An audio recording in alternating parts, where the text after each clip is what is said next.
O sa'yo, ayun So I was scrolling kaninang maaga po ako nagising siguro mga mag-aalas 5. Scroll ako dito sa YouTube. Yeah, tapos tawag dito. May napansin po ako, no? Yung mga secular na mga channels, pwede natin sabihin yung mga worldly channels, no? Sobra yung views. Maski ilang araw pa lang, ang dami agad views. Pero yung mga post ng mga born again believers, born again Christians, tungkol kay Jesus and all that, marami rin views pero hindi kasing huge ng views ng mundo. Good morning everyone. Join me as we explore the truth regarding worldly and godly. So, tayo po mga mananampalataya, sinet aside na po tayo. Alam po natin yan. Hindi po tayo taga dito. Kaya kung ang kaisipan mo ay parang magseselos ka, Kristiyano ka tapos nagseselos ka, you're jealous, bakit yung mga vlogs natin, I'm talking to you Christian vloggers out there, kung parang nakakaramdam ka ng jealousy, bakit sila ganun, worldly, taga mundo po sila, tayo mga born again Christians, taga langit tayo. So, hindi karapat dapat tayong ikumpara sa kanila. Nakaaangat tayo ng hindi hamak. We belong to Jesus. Hindi po tayo self-righteous. Sinasabi po natin ito according sa Bible. Sabi ng Bible, if you want to boast about Jesus. Pwede po ba magyabang? Pwede. Ngayon, sino ba yung pagyayabang mo? Si Jesus. Wala po tayong pwedeng ipagyabang bilang tao sapagkat nasa fallen world tayo, pinanganak tayo, may sinful nature tayo, may Adamic nature tayo. Anong pagmamalaki natin? Wala. Katumbas natin, dumi ng tao. Mabaho pa tayo sa dumi ng tao dahil sa kasalanan na namana natin kay Eva at kay Adan, na ating mga first mommy and daddy, unfortunately. Pero dahil po sa redemption na ibinigay ng God of gods sa atin, kalain mo, Diyos na makapangyarihan naging tao para mamatay sa krus para sa atin. Kung tutuusin, tayo dapat ang pinutungan ng koronang tinik. Kung tutuusin, tayo dapat yung hinampas. Diba? Tayo dapat yung pinagbubugbog. Tayo dapat ang nagbuhat ng krus. Tayo dapat ang ipinako sa krus. Pero sabi ng God of gods, ako na lang kaysa sila. Ganyan tayo kamahal ng God Almighty Jesus Christ. Kaya sabi ko po sa inyo, if you're a believer tapos parang naaapektuhan ka, bakit mas maraming views yung ganito? Actually, pardon me for that term, iba nga po walang kakwenta-kwenta eh. Walang katsochoran, no? Walang katorya-torya, and then first, kung iiral yung nature ko bilang tao, wow, parang, makakaramdam ka ng konting jealousy. Pero kung ilalagay mo yung mind mo, sino ka ba kay Kristo Jesus? Ito po, tayo ang mga anak na iniibig ng Diyos Ama dahil sa Diyos Anak. Okay? At tinatakan ng Diyos Espiritu Santo ng seal of ownership. Saan ka pa? 3 persona sa iisang Diyos nasa atin. God of gods nasa atin. Saan ka pa pupunta? Wow! Kaya sabi ko po sa inyo, it's only a matter of knowing who you really are in Christ Jesus. Bawat mananampalataya dapat sabihin natin ito. Okay? 1 Timothy chapter 1 verse 14. And the grace of our Lord Jesus was exceedingly abundant with faith and love which are in Christ Jesus. Yung grace ng Panginoon kay exceedingly abundant with faith in love. Okay? Tayo po mga mananampalataya, we are blessed because of Jesus. Ang mundo, ang mga hindi mananampalataya, akala nila yung blessing na nakuha nila, natanggap nila dahil sa sarili nilang pagsisikap. Alam po ba ninyo dito po sa YouTube, hindi na po ako magbabanggit, pero siguro may napapansin kayo, marami tayong napapanood minsan sa TV na mga nag-umpisa humble sila, pero mga hindi mananampalataya to ha. Tapos na umasenso, tapos makikita mo yumabang, di ba?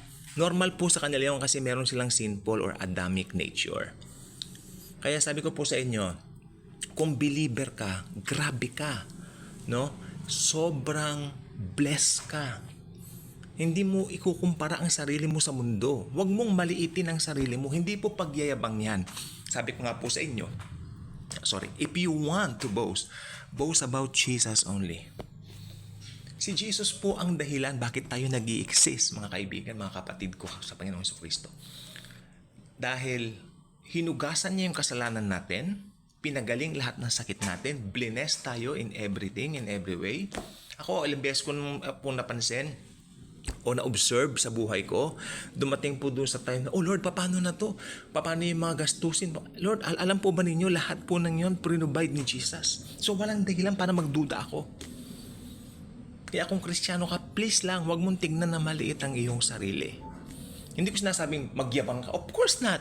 Wala na po sa nature ng believer ang magyabang. Pero, nasa nature natin ang ipagyabang ang Panginoong Hesus.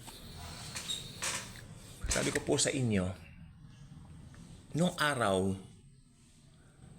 nung hindi pa tayo mananampalataya, meron tayong kaisipan na kailangan makapag-aral ako, which is hindi masama, maganda po yon. Kailangan makapagtapos ako. Alam po ba ninyo ako, isa po akong tao na binavalue ko ang education. Marami po akong kilalang tao na umasenso sa business, pagkatapos hindi naman nakapag-aral, bumagsak ang kanilang mga business. Then gusto na mag-aral, matanda na sila. Late for them. Diba? Pero kung gusto nila mag-aral, hindi pa rin late. Hindi po ba? Pero ibig ko sabihin, sayang yung panahon. Sayang nag-aral sila. Ako po binavalue ko po ang education. Pero mas binavalue ko, ito po makinig po mabuti, pero mas binavalue ko yung in-educate ka ng Holy Spirit. Paano mangyayari? Okay, paano mangyayari that you will be educated by the Holy Spirit?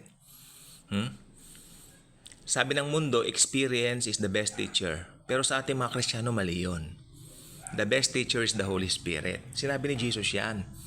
I will give you the paraclete. Ibig sabihin yung aking kapalit. Pag akyat ko ng langit, no?